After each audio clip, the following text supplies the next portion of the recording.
Ultimately, it's up to you.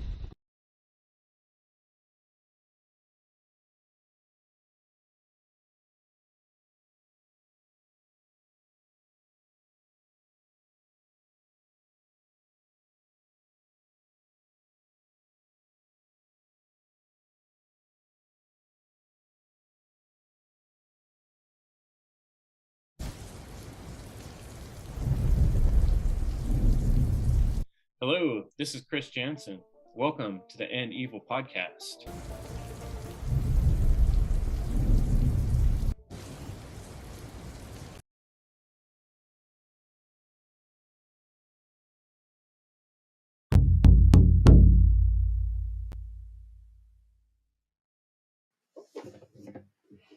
Welcome, friends. This is Chris here with the End Evil podcast. Evil is the destruction of freedom.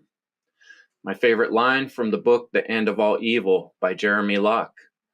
Go ahead and check that out online. It's a free PDF, easy to find. The End of All Evil by Jeremy Locke. And that book is really hard to find. It's like costs thousands of dollars. It's out of print. So that's a future project for the End Evil podcast to see if we can figure out a way to get a book or a book like it reprinted to where people can get it. But in the meantime, I've been exploring some great avenues of discussion and conversation with people I've met through the internet, through the freedom community. And I wanted to highlight the work and an awesome friend of mine, Jim Adams, who's here with me today. He is one of my team members on the One Great Work Warriors. What's up, Jim? Thanks for joining me. Yo, what's up, Chris? Welcome to the podcast. Thanks for having me. Yeah, man, I've been wanting to chat with you for a while, one-on-one. And I was particularly inspired when you brought up that book that we did. If people haven't checked it out, there's a book called Ishmael. Ishmael? I like to say Ishmael, but Ishmael. Exactly how to pronounce it. What is it? Daniel Quinn's the author, right? Yeah, man. And then he's got that other book, The Story of Bee. But we did as a group, we did a book study on that book. But you were the one that brought it to us probably like a year before we finally got around to all reading it, listening it. I listened to it a couple times before our interview, and it brought up a lot of good points. So I thought maybe we could chat a little bit about that. And then, the fact that you're someone who's into gardening, permaculture, growing plants, and just that whole realm is something that's awesome, and it draws my interest, and I know a lot of other people too. So that's some stuff we could talk about. But let's start off with Ishmael and how that inspired you. Cool. Yeah. Well, I first read it in 2018, and I was part of this kind of local food class, online class, and that's where they first brought it up. So it's definitely part of this permaculture journey that I've been on too. And yeah, it's an easy book to read. Like you can read it in 2 days, easy. It's 6 hours just to listen to. But it really had a great impact on my life when I first read it, and then in years to come. It's like probably the only book I've ever read more than like twice, for sure. And it's also the kind of book that, so many other people say the same thing about it, It does have that impact. And I really wouldn't want to give too much away about it, but it's like stuff that it's common sense, but it's about the mindset of humanity and the Socratic method. It's a gorilla. You got to use your imagination. The gorilla speaks telepathically to just this regular guy, who one-on-one, and he's asking him questions, and it's just from the perspective of a gorilla, or just an animal in nature. And the difference between our behavior and all other beings, and of course we are different. So I'm not trying to say we are like animals, because our consciousness and our intelligence is on a whole nother level.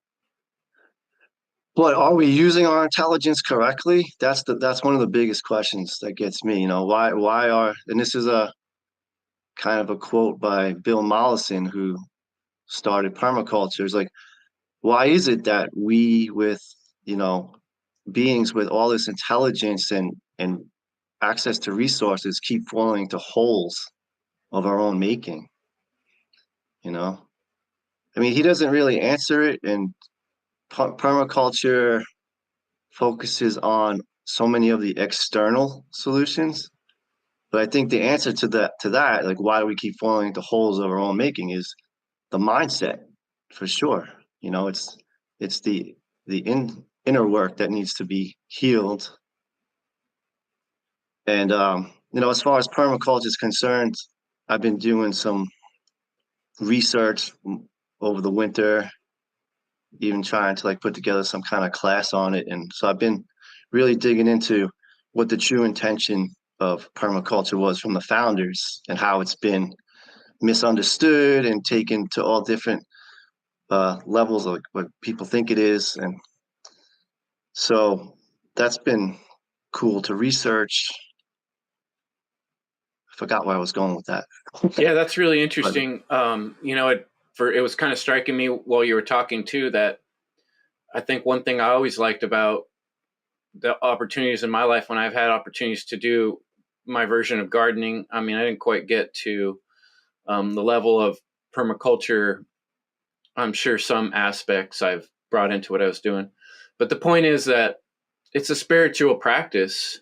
Going out in the garden, getting your hands in the dirt, and like, okay, when you plant something, there's like this patience. You got to wait. And then there's this kind of balance of care where, if you give too much water or too much sun or not enough sun or not enough water, you'll destroy the plants, and then there's sort of this balance between being a caretaker and then kind of letting things be. Right. And then the modern version of farming has become this super industrialized money-making machine. Throw a bunch of chemicals, kill everything that doesn't conform to the way we want it to grow. And then we look in the past at different times in history, and we could see that people survived for a really long time without poisoning everything and destroying everything, that, without having so much heavy-handed kind of, almost like there's a parallel between the statism and the authoritarianism and like how we treat life and how we even treat ourselves on the inside.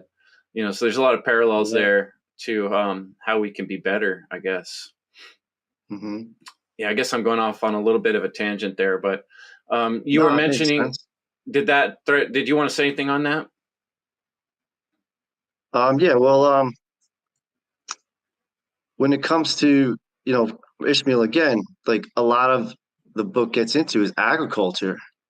And that's a mindset that we all have, that we all grew up just not even thinking about. That's just where your food comes from, not thinking about the history of it and all that. People don't think about it. And that's where permaculture comes in also, because that's what I first started to learn about, like the destructiveness of agriculture throughout, the millennia. And so, yeah. The other aspect too, like in terms of what I was saying, like the reflection of our soul, like it's like some of the hardest working people in different times and places in the world that are out there doing that work to provide the food for the community, right? And often the least thanked, or the books aren't about the people that grew the food. The books are about the rulers that went and destroyed people, right? But who's been feeding people all the time are the farmers, Right. Actually sustaining life, right? Agriculture like led to governments and slavery and all that. I mean, ultimately, it began with the mind. But the other thing that I was like, sometimes I just lose my train of thought. Sorry, but Me too. indigenous indigenous wisdom, and Ishmael gets into that as well, and permaculture too. That's really what permaculture is like it's taking indigenous knowledge and just like ancient, history, like ways of growing, like that were always used, and then got like forgotten about because of this like this technological mindset that we're in, instead of this ecological mindset that, we always were in, but then slowly have been indoctrinated out of. And, when people say that permaculture is like the solution to, to freedom and stuff like that, that seems to be a big kind of part of, even me in the beginning, I thought that, before realizing like it's not the external solutions that's going to save us. But, if you think about the indigenous people who are still here, or just the American Indians who are here, like they have their reservations. Okay, so they were given their land to uh, be free on their own. But have they ever really been able to, like, are they safe from the outside? Like, as long as the outside mentality is still under this, agricultural and statist mindset, they're never going to be safe, just because like that's been proven. So when people go out and say, "Oh, we're going to make this community that's self-sufficient and all that," they're not really going to be safe from like an army coming and saying, "Fuck you, this is ours now," stuff like that. So I wanted to point that out because um, permaculture gets misunderstood, and a lot of people think it's about that, but it's really, I've been learning, the original intention was to create a new consciousness in the entire culture. It wasn't just about, um, it became misunderstood as like a cool way, like of organic hippie farming, and stuff like that. Yeah. But there's way more to it. But of course they do focus more on the external solutions, when it comes to growing food and stuff like that. But at least, like you've brought up before the Hermetic Principles, right? And the fact that there's this cyclical nature to everything, right? Whether we're talking about vibrations or correspondence, or the reflexive nature of the universe. That, like, people that spend time closer to nature and observe nature, you see that there's these cycles, and we go through these cycles, right? And the modern world, the takers, like Ishmael put them, and we're talking about, industrial agriculture, is trying to enforce the way we want it done. And like I said, killing whatever's in the way. If the time isn't right, we'll change our time to suit, we'll save some daylight for next year, right? Daylight savings time. Yeah. How do you save daylight? It's a silly concept, but we create all these structures so that it's really money based. It's really selfish based. And like, to me, like the paradox or the conundrum in all that is that here we are talking about freedom, individual freedom. But this huge aspect of individual freedom is recognizing that we're connected to everyone else around us. And it's not just me, I have to be accountable for me and figure out how to support myself. But however I do that affects other people. It affects nature. It affects the ground. And if we just do stuff without thinking about how it's connected to the other things around it, we pretty much cut ourselves off from like that source, love, divine energy, and yeah, like you do a great job of bringing up a lot of these topics. People, you guys might want to check out Jim's YouTube channel, which is Truth in Your Heart. And I could show a quick little screen share here of, this is Jim's, where he does a lot of his work online is Instagram.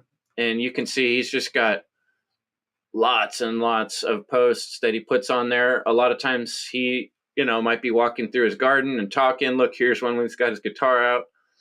And just talking about, like, from your heart, how you feel about some of these things. So yeah, I'd encourage people to check out Earth School Farm, his Instagram page, because that's a great place to follow up on your work, Jim. But like you didn't you also do some what do you call it? Whoops. Where you were having people out to the farm, because you're doing this stuff. He's doing this stuff for real in the real world. He's gardening, growing things, working on permaculture, and you did some things where you've invited people to come eat, like farm to table type situation too, right?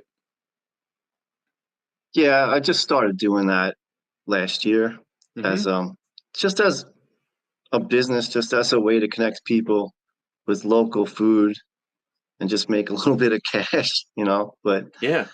um, it's a funny thing because since I started in this world, like in 2017, like that Earth School Farm Instagram page originally was called Lawn Island Farms, LAWN Island, because I live on Long Island, and I started out turning people's front yards into farms, and that got controversial and a lot of attention and neighbors freaking out. And that's where it really began to understand it's the consciousness of, especially a Long Island. It's such a stressed out, fast paced, you know, consciousness here, but of course it's all over. But that's where it really sunk in. I was like, wow, the people just aren't, because people would say this isn't going to work. And I was like, what, like, that's the permaculture saying too. What do you mean it's not going to work? Like, do trees grow? Does food grow? But it's not about that. It's because the people just aren't ready for it. So I kept trying to like want to connect people to local food. So growing food in front yards. So put like in your face. And then that kind of backfired, and but it got me enough like media attention where um I got asked to be on this land, which is part of a 200-acre property, which is owned by the Sisters of St. Joseph. But the there's a bunch of farms on there. But they allowed me to start up my permaculture area, which is about a half an acre at this point. And but like I was gonna say, throughout this time, I'm finding I've done like these farm to table stuff outside, like in like pop-up restaurants. And it's kind of like people don't really want it. The farmers markets, it's like there's only like out of like millions of people who live here, it's not like a popular thing. Like people, you find the consciousness is they don't really care about being connected to where their food comes from.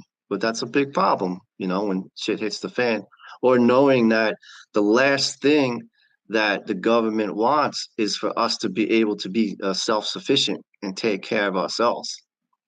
The people, they don't want to, they want to be taken care of. So it doesn't appeal to them yet. So at this point, I've just been doing the permaculture thing, and it's like 5 years, and I'm not really like a gardener. Like I'm not like one of those people who geek out on it or anything like that. Like I'm not like into it like people get and know the names of and all this stuff. I was more into it like as a way, oh, like this can be a solution to, making the world a better place. And, finding out, people aren't ready for it. But anyway, so I've been learning as I go along. And like you said, it's like I love it. Like I go out there and I just on the land and I learn so much about myself as well, and see things grow, and working with nature and not against nature, which I'm surrounded by regular conventional farmers who are all plowing and tilling. So I'm showing the difference. My difference is it's going to take time, but it's more permanent. Like it will be here when I'm gone if they allow it to be. But, you know, when it comes to that land, they wanted it, they put out these ethics for it to be, more in the alignment with permaculture. But again, the consciousness. It's like, oh, well, we want to grow food for the community. So they went straight to agricultural, tearing the land apart. But meanwhile, they have it like written in their ethics, like we want to be in harmony with all beings on the planet, but then shooting bottle Right rockets up like until it Jesus costs too did. much money, right? Yeah. Or the Well, government says. there was nothing in there that said about growing food even. That came a little bit later. And then so I mean it's only like 30 acres of the land is in food production. But if it was in alignment with the ethics, it would all be permaculture. But they're all great. They have, great people, their families and everything. I'm just doing my thing. But But you are okay. You're in Long Island, so I spent some time in New Jersey, Upper New Jersey, and Lower New York State, and that is a heavily populated area. Does it spread out a little bit where you're at in Long Island, and there's a little more space, or is it pretty close to have heavy population zone? no, it's very populated. It's pretty Like dense, I know right? New Jersey can get pretty rural. The most you're gonna get In the rural is South, it gets a little more out, country. Yeah.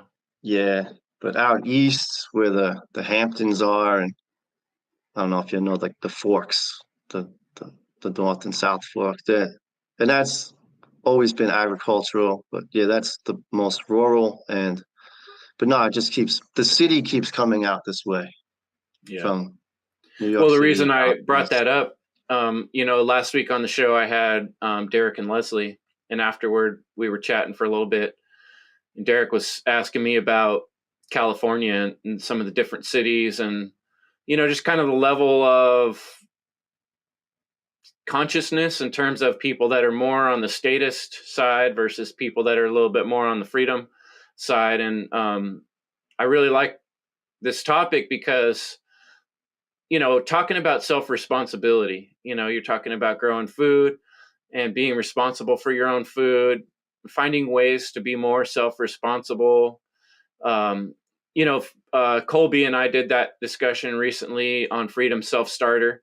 And so that really plays into one thing I appreciate about you too. Like you're not a super wealthy man, but you're finding ways to support yourself to where you're not like constantly working for the man, so to speak. You're doing some Uber Eats, and then working some time on your farm when you can, and kind of making your own schedule and doing the pool work. And I really appreciate that, being kind of a Renaissance man, a man of many talents. And I think that applies to women too, of course.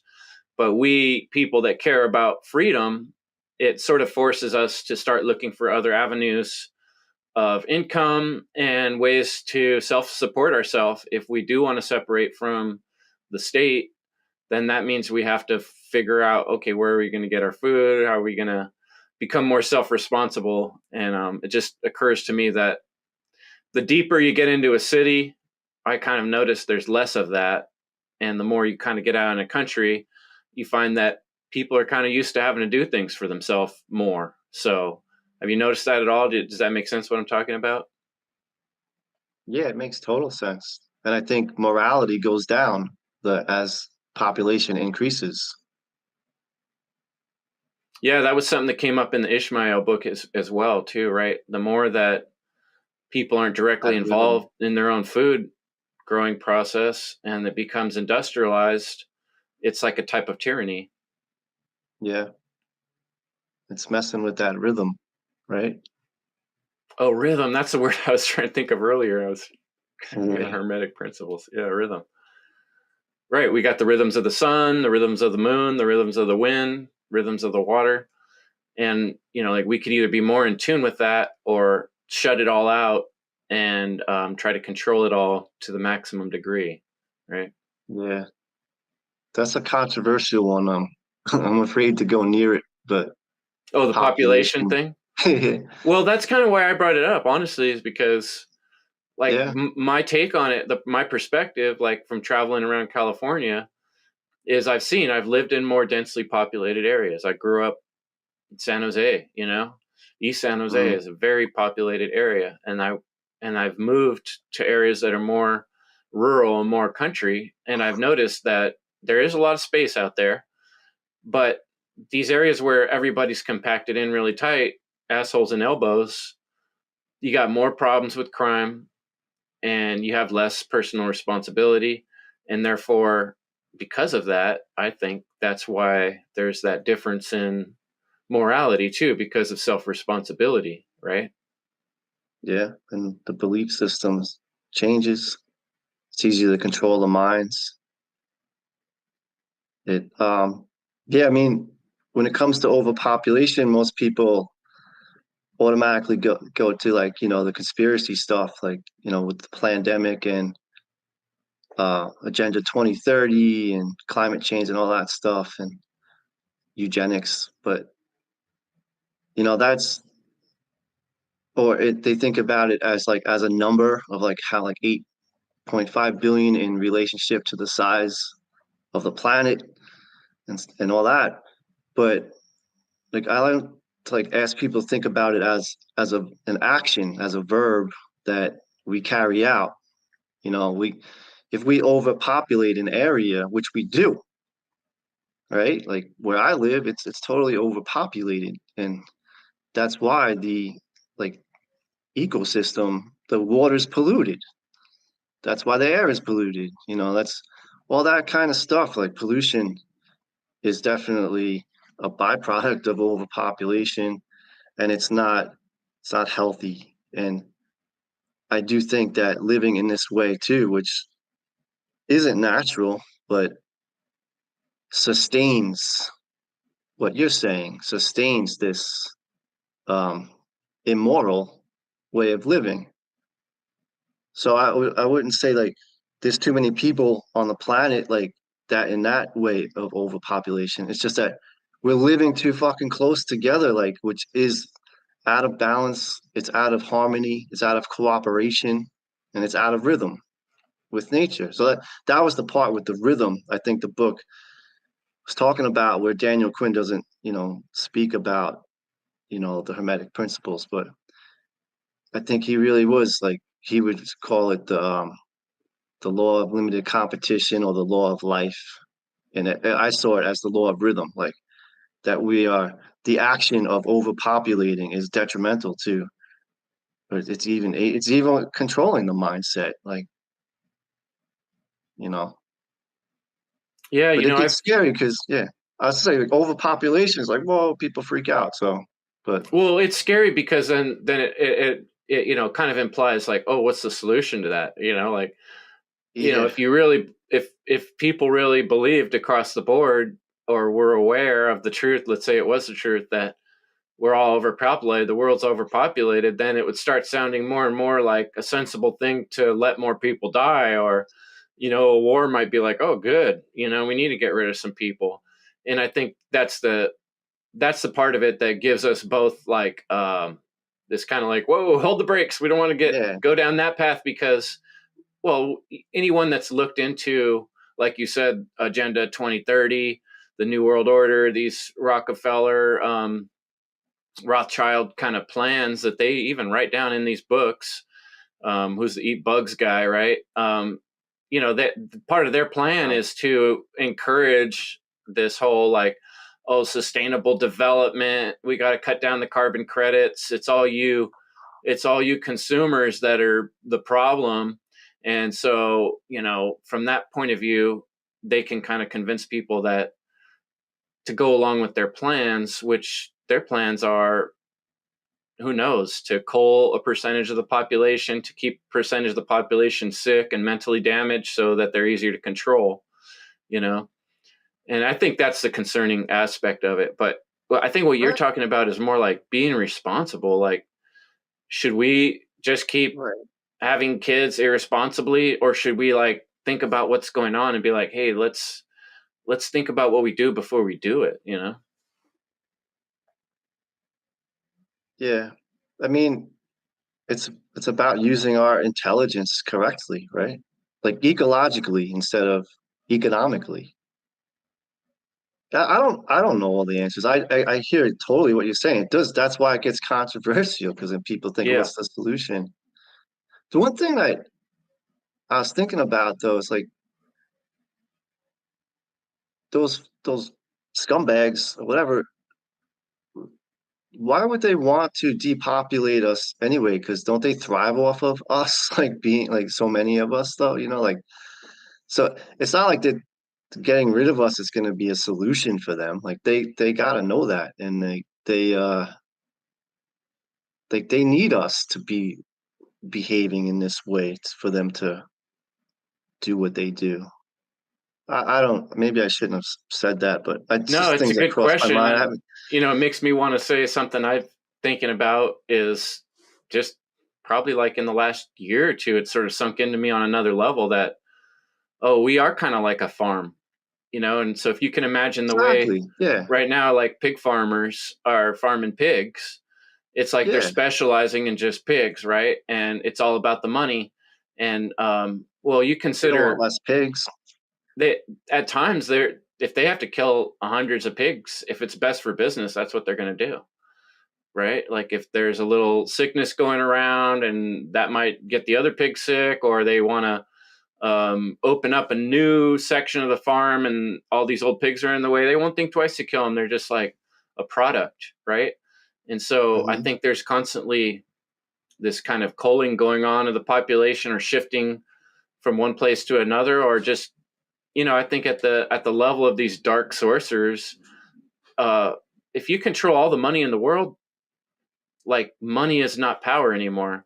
Being able to control people and large areas of people is power, and that's a whole nother like kind of dark subject. But I do think that we are being managed kind of like a farm, just like we manage animals and just like we manage plants. And things are all kind of reflexive and corresponding in that way, if that makes sense. Yeah, totally. That's what made me think, why would they want to like reduce us to like under a billion or just to start over? But um I'm curious, kind of like, yeah, I know you've had conversations with people, but on your personal journey, like what kind of started to change your mind to where I think where people get stuck, a lot of people, like they don't even want to recognize or see that our world is that managed. And a lot of people I talk to are like, no, there's government, there's corporations, there's different groups that are vying for power, but there's no overarching conspiracy. That's all just comic book movie stuff. Like how does that affect you? And is there a point in your life where you kind of change your point of view on that? The great conspiracy, we'll call it. like when I started to like Like, I mean, understand like I know you went through Mark Passio's work, and then before you and I first talked, and you joined the One Great Work Warriors, you got more passionate, inspired that there's a major problem, right? It's not just a small yeah, thing, right? And so somewhere along that path, you must have kind of realized that this is a bigger deal than what a lot of people think it is, right? This whole slavery thing. yeah, yeah, without a doubt. I mean, it was pretty much over the course of a decade from about, well, even longer, since about 2007, six. Like when the Twin Towers were hit, I was all about, yeah, like, go to war and all that. And I had a couple people I knew who were saying that it was an inside job, and I thought they were total assholes and all that. And it was about like 2005, 2006 where I started to like, you know, hear stuff and ask questions and all that. And like 2012, I started to like just have this ask questions like, who am I? What am I doing here? Stuff like that. And spoke to a life coach, and some of that information started coming in. And permaculture for sure. When I first started learning about that, people in that world are you know, I don't want to say conspiracy minded, but understand, like talk about these things. And like when I first took the permaculture class, that was right around the time of Occupy Wall Street at the same time. So that was all like a big buzz. And then I started saying shit and becoming weirder and weirder and like alienating myself a bit from my friends and gradually like leading to my divorce, probably even, uh, among other things. But really, it wasn't until COVID. COVID was the big one, right? But by the time COVID hit, I was like, oh, I know this is something's not right here, and how frustrating it is to see everyone else, be falling for it and getting vaccines and oh man. And that like yeah, it was 2021 when I came across Mark Passio's work and that, you know, I I myself like just as brainwashed as everyone else when it came to morality and how simple it is Hmm. to know like what the difference between right and wrong and like that moral relativism.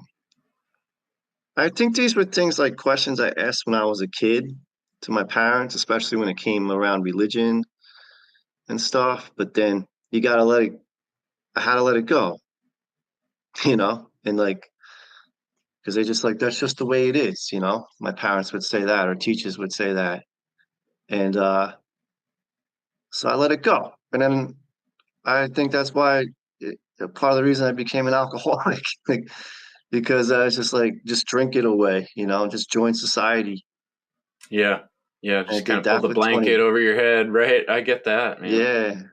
So I did that for 23 years, where I drank beer every day for 23 years. And 2017, when I started this farming, the Long Island farms and all that, and I just, but whatever, I was just ready. It was time. And, I would get gout all the time, which is, I don't know, it's kind of weird. Like a lot of Painful, people, right? yeah, I got it like 40 times before I was like, Uh, okay, it's from drinking beer, it's from the alcohol. So that pain definitely helped contribute to me quitting. So it's been like 7 years, and but that was a big factor that got me out of my brain. I was in the fog with just drinking that everything away, like not having to deal with reality. And so then I stopped drinking and thinking more clearly, and then you could look at reality and not hide from it. And then it's like talking about the truth, and then you realize, oh man, people hate the truth. They hate it so much, man. They hate it so much. And mm. it's like that's the only thing we got going for us, though, right? Because Yeah, even man. though when people are talking shit, like at least we know we're in truth, and we're not like lying or making shit up. Like we're not stuck in beliefs. But yeah, sorry, go ahead. No, I was just going to say, I don't know who I was just talking with about this. So many times in conversations with people, I'm trying to bring it back around to what I see as the most important topics. And maybe that fact that I'm trying to bring it back around to something important there that creates resistance in people I'm talking to because they maybe sense this agenda, but a lot of times I'll say something and then everybody's eyes just kind of glaze over and there's like this weird silence and then like someone changes the subject and I'm just like, Yeah. what happened there? I was trying to, and I think what it is like when you really get at the hardcore truth and you start talking about morality and objective morality, even bigger, like it's a scary thing because like we were talking about, it's about accountability, about all your choices mattering.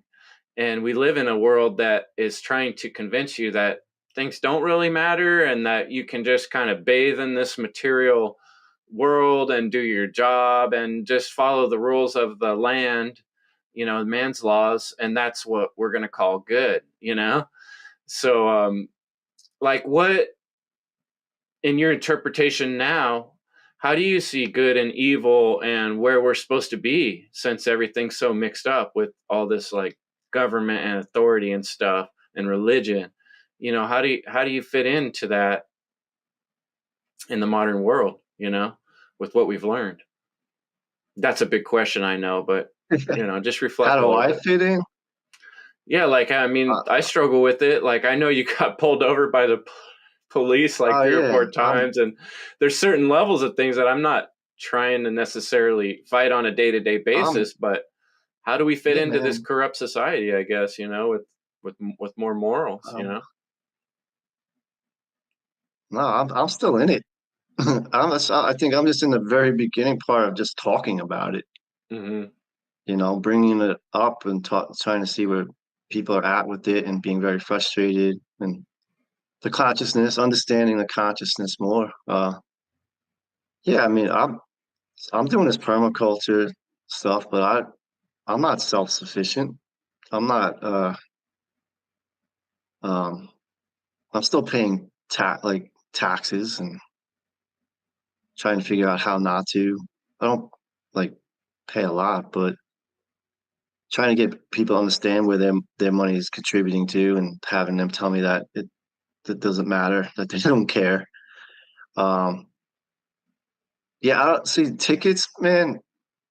I keep getting tickets. I keep getting more and more tickets since I started to talk about this stuff, though. So I I I get them all the time. I have an arraignment date. Is that Oh on no. in July for like 4 tickets, seatbelt tickets, and uninspected. And then I got a parking ticket because I was doing the Uber Eats, and I like parked in like a no parking zone just to get in and out real quick. But those guys are just like predators. They're just waiting, like they can have you write you up a ticket in but 1 minute before you get in and out, and that's $100. So Like, what the sinister. fuck, dude? And I didn't do anything like to harm anyone. That's always the big thing. Like all these things that I've gotten tickets for, not wearing a seatbelt, on inspection, which I got done, but I was struggling with like mechanics at the time to figure out what was the problem. But all these things, like, no, I'm not causing any harm, but yet they're harming me, but they're allowed to do it, and everyone will defend them doing that. And then I sound like I'm a baby, right? But I don't know what to do because the I mean I do like I haven't had the money, like they're stealing money from me and my family, right? Like I could give it to them, but it's like I guess I'm gonna have to because I got those red light camera tickets. There's one for a stop sign that they started doing in this small village. They have stop sign. Like how many hundreds of thousands of times maybe I've gone through stop signs in my life and never harmed anyone. Right. And now they have them on school buses now. That's $250 if Dude, when and COVID, the big scam first started, I was on a family trip, and we were going Southern California, and we stopped near one of those really famous beaches. It's like a tourist area. And this was only like a couple weeks after they'd slammed it down on everybody, and people were starting to, they weren't even, it was like before the masks even started. It wasn't even masks out there yet. It was just right. like people staying inside, and no one was outside.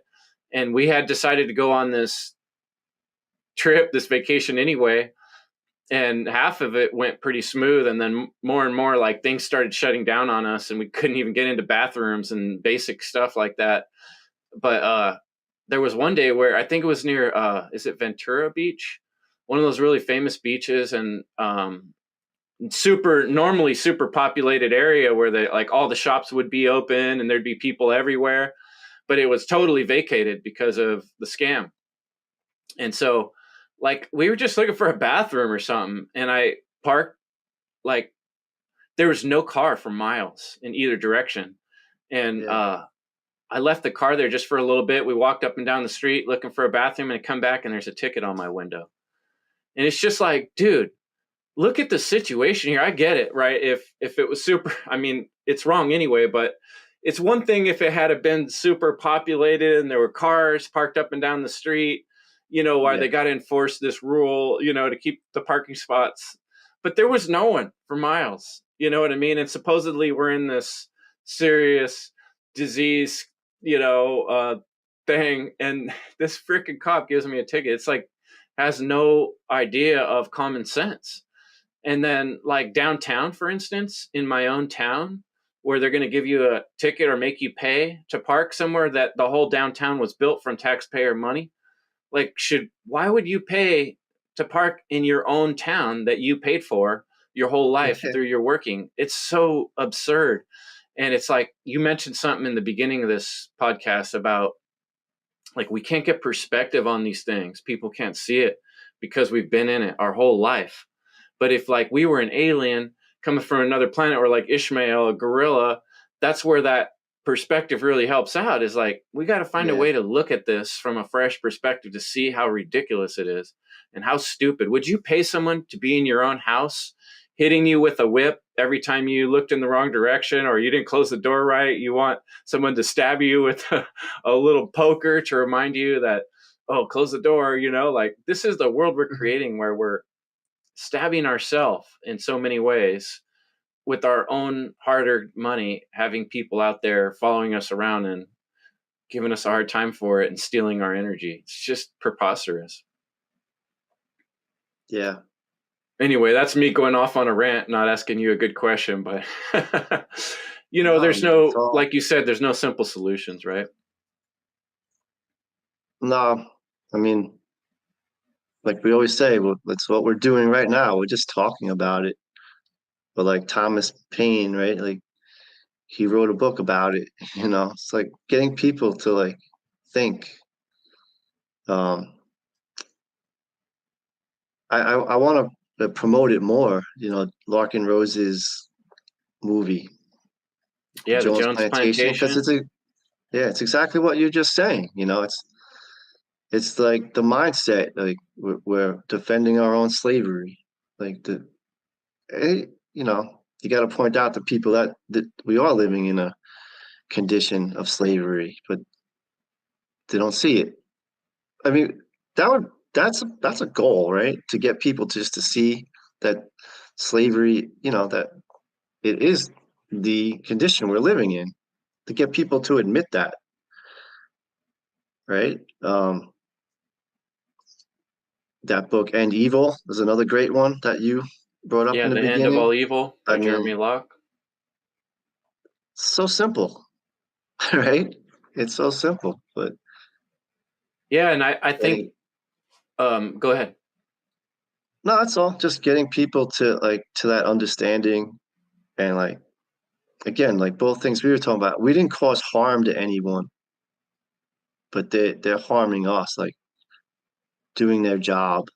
That's their job, right? That guy didn't have to give you a ticket, but that's the business. That's his job. Like it's a business. It's all a business.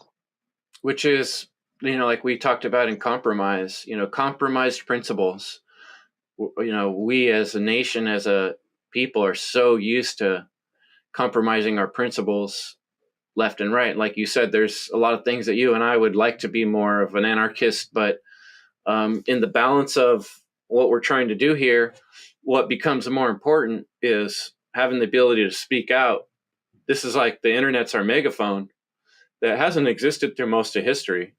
Most of Yeah. history, people just had to like yell real loud or write things with a quill and pen and try to spread them around, or print things and spread those things around. But like, I think it's probably hard for you to see how evolved you are. It's one thing to do some self work and recognize the problems in the world, and then see like, oh, I'm not even treating my own body right, and get yourself right there and doing that self work. and then doing that self work to do hard research and look at things that are hard to look at. And then to take that whole other step of now I'm going to talk about it publicly. I'm going to put my name out there. I'm going to put my face out there publicly, and I'm just going to speak about it clearly right in front of people as often as I can and on a regular schedule. And the fact that you've taken all those steps, to me, is extremely evolved. And there's very, very few individuals I see out there that have taken those steps. And I think those are the most important steps for people to follow. You know, not necessarily to be completely 100% farming your own food. That's great, but not the most important thing. You know, wouldn't you agree? Like the very most important things that we got to do are like our mindset, working on ourselves, getting right with ourselves, and then learning how to speak clearly to others so we can make some sense of things. Yeah. Oh, well, thanks. I'd say the same right thing right back at you. And you've been a great help, and the rest of the guys in our group, you know, like have inspired me to do more. And I've learned a bunch, even as far as, you know, creating the content. And it was all from you guys too, like just simple things. But yeah, the speaking out is, yeah, I was always a very introverted person. I still am, you know. And so in the beginning, that was really tough, and I still am, but I've gotten better at that stuff. You know, back in the day, though, right? Like people who did this stuff got killed. Um, so I don't know. Like right now, there's a point where there's not enough of us, so we're not really making any kind of impact, maybe. But for them to like, you know, you know, like the Inquisition and all that kind of stuff. Like people would get killed for speaking like this. But um and like I've been trying to, on the land that I'm on, like, and work with homeschool children and trying to figure out how to get them to understand, you know, because their minds aren't in the school system, and they haven't been programmed and indoctrinated. They're not even like on the cell phones as much. But I'm finding that I, that's going to be very difficult because their parents are indoctrinated and programmed. So, you know, I just still don't know how like to reach people. The Socratic method is obviously a great way, but Yeah, and you do come across very like humble. And even in our videos with the One Great Warriors, I like the way you present yourself because you're kind of like saying, "Hey, here's something I've been thinking about, and this is what doesn't make sense to me." But you're not coming out and like just straight up attacking people. And I know you're a father too, and we share that. You know, my kids went through indoctrination school, and it's been very difficult to talk to them about some of the things that I think are most important.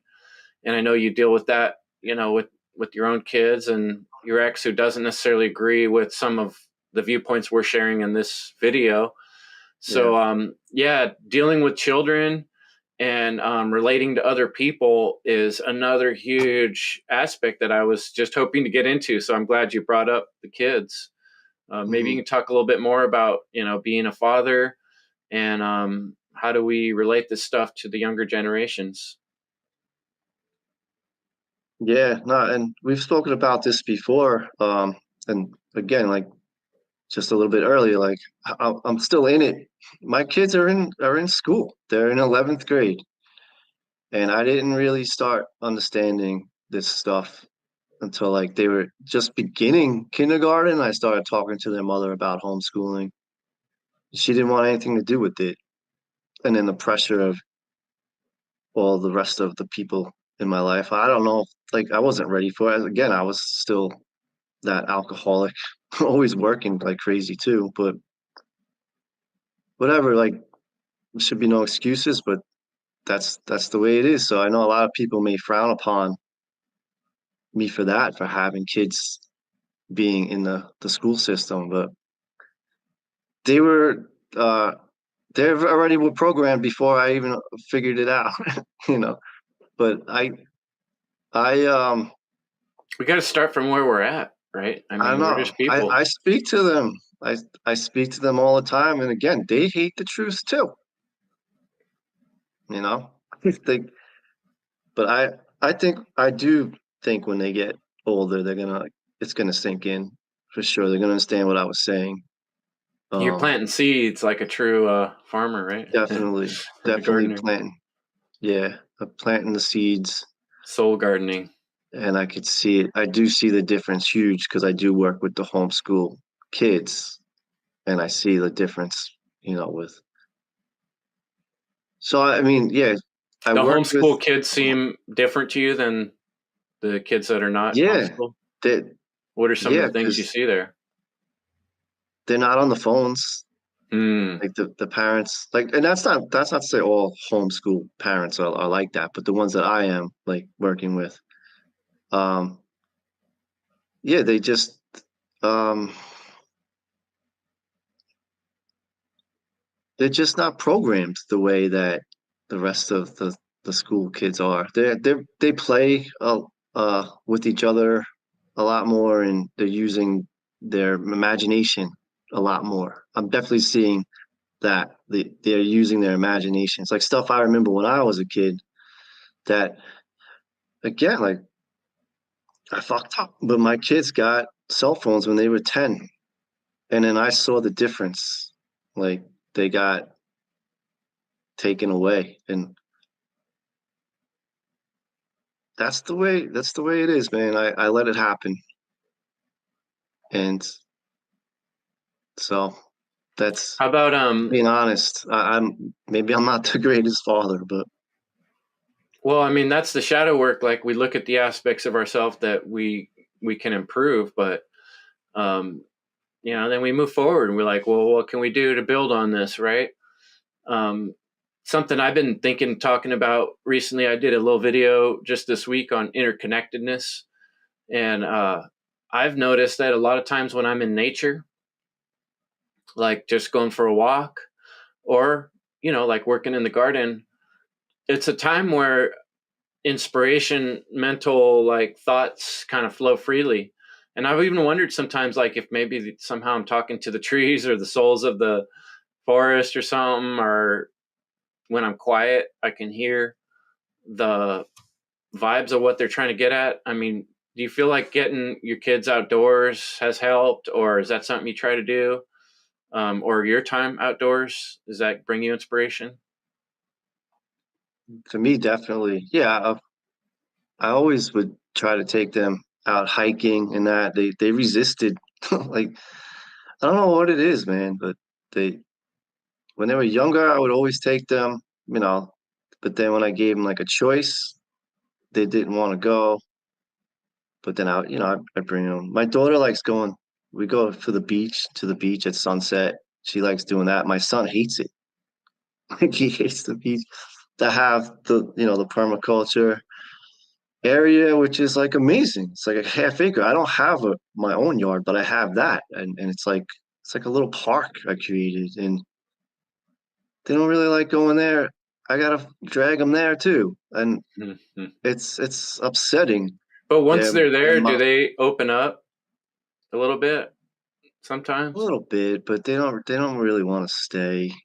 Yeah. They're not into that, but I don't know. Maybe I they'll did come notice with around on my that. girls, especially when they were younger, I would be like, let's go to the beach or let's go for a hike. And they're always like, nah, you know what I mean? Yeah, But then once we yeah, get out there, all of a sudden they'd be running around with sticks and they'd start having a good time. But I mean, I know it's yours are true. teenagers now, so Yeah, that's that definitely changes. you know I did have that happen. Yeah, but yeah, the teenagers, they're twins too, boy and a girl. Unfortunately, they're doing that brother and sister thing, but with Button heads a little bit. yeah, but It's to be expected. And it's just me. Like, I'm a single dad, so their mom took off. Like, she's around on the weekends, but I don't know. I'm just doing the best I can. It's like, Hey, that's all we can do. And, I think that says a lot to people that might be listening right now, that we're just people like you, and we're trying to put this stuff out there. We're trying to make a difference. Does it give you, I know me, like, it gives me a sense of joy. I'm passionate about doing this kind of work.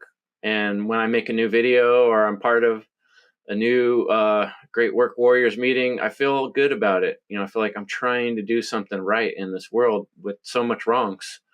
And so, like, I really appreciate what you're doing. Let me just put it that way. yeah, same to you. Yeah, if anything, I've always, and people do this, right? They're like trying to find out like what their purpose is. And for a while, I thought it was, permaculture had something to do with it. And yeah, probably like I get a lot out of that. But really, man, it wasn't until the, natural law stuff and you talking about ending evil. What greater fucking purpose is that, right? You know, talk about that, like ending evil, like what greater purpose, right? Seriously, I mean, how probably like one of the most difficult challenges you could take on, but seriously, like ever since I started to think of that as a purpose, like that's felt the most right. Like I said, permaculture was like didn't totally feel like it, but this really feels like it, like, like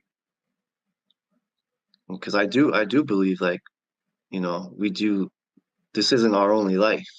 So I would think, if we come in and we came in for a reason, and if you had to come kind of think of like the best reason to come in, it would be to be doing this, to be like working on ending evil, getting people to understand that contradiction, that belief system they're in, and it makes sense to me. That's beautiful. I still remember our first chat really well in my mind. Like when we Yeah, met up, I was actually going to pick up my sister at the airport, and I stopped at yeah, this gas station. I was sitting there talking to you about, I had this whole idea about starting the One Great Work Warriors. And for some reason, that conversation really sticks out in my head. I really felt good about meeting you. And here it is, like we've been doing it for over a year now. And our group's still meeting, going strong. And I think it just yeah, goes to show that, you know, the interconnectedness and reforming families and connections and creating like stronger bonds between people who are working towards similar what is most important type goals is what we can do in this world without getting into a bunch of trouble with the police or the authorities currently. And maybe we get enough people to start thinking more consciously to where at the right timing we got enough people with the right mind to where it doesn't have to be quite such a terrible fallout that we're all kind of starting to see happening. So yeah, I mean, that could turn into a whole nother discussion, but I guess we're kind of getting close to closing this conversation up. So I'll just give the mic back to you, and just kind of whatever conclusions you want to draw or things you want to leave the audience with, and closing thoughts. Not too much more to add. Just yeah, just as always, thank you, for having me and including me into the group, like and inspiring me and just the fact that just keep putting this work out and putting it out in our way, right? That we need more of us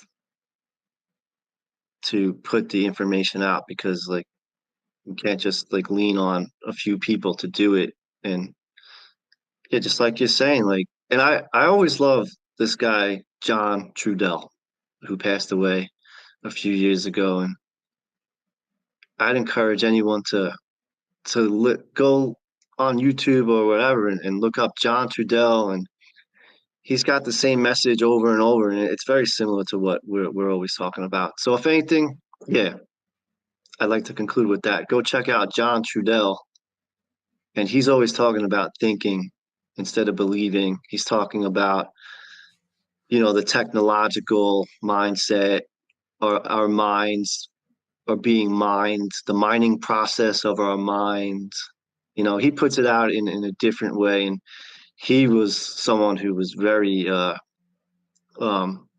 under surveillance of the government, and his young family was killed in a house fire, and in the I think the 79, and but he kept putting the message out, and he learned, I think, protesting wasn't the answer, right? Like, or asking for forgiveness or permission from the government and stuff like that.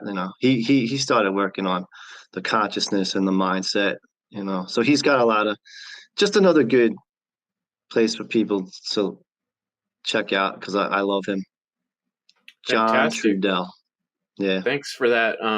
I need to check out his work as well. I've written him down several times in our conversations and still haven't checked out his stuff. Yeah. So John Trudell, check out John Trudell, folks.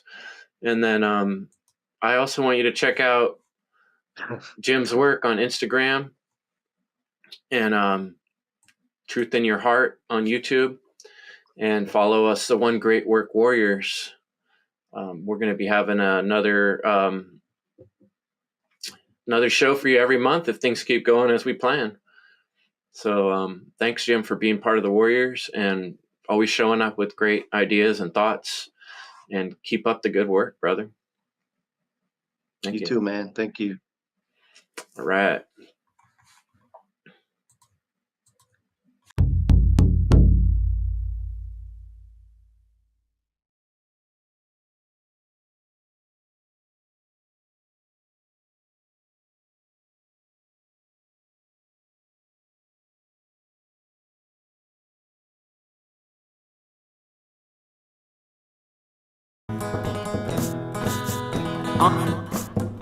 I'm in a cage, I'm in a prison, I'm in a mental prison, and a physical one at that, and definitely a spiritual one, whether that's recognized at a conscious level or not. As I wait for my sleep, the situation's got me thinking deep. Will the earth to sink and all life is in extinction? Evil creeps in your dreams, secret teams throwing memes in the filling in the in-betweens. My control for the teens, now they got you on your knees. I'm making my way through the zombie maze, but I'm dazed by mass confusion. All the images that they're using. There's the rest race to the tip of the top of the pyramid. The pyramid. Falling in, to this low level of spiritual awareness, such that these methods can have any effect over us.